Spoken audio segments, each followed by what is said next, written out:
Yes, monsoon onset took place today, 24th May 2025, and it is much ahead of its schedule. And normally monsoon, the standard date of monsoon arrival in Kerala is 1st of June. But IMD has already forecast that monsoon will be reaching early.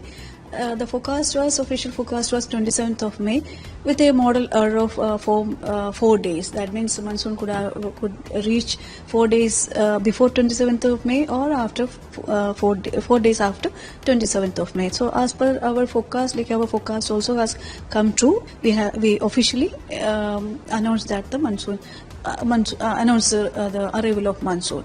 So monsoon has covered the entire Kerala and some parts of our neighboring states, Karnataka and Tamil Nadu also.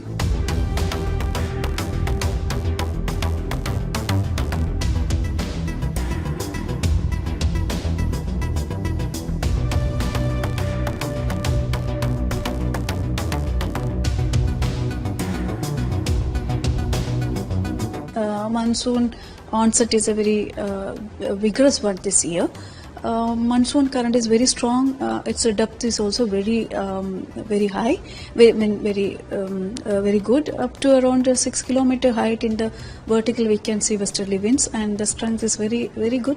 So generally, onset phase, we at least in the recent past, we are not seeing this kind of a vigorous onset, and consequent to that, we are expecting some good spell of rainfall. That is why the entire Kerala is under warning, and this today, tomorrow, and day after, these 3 days, Kerala is under either orange warning or red warning. So that means consecutive 3 days we'll be experiencing very good rainfall. So that warrants extra caution also.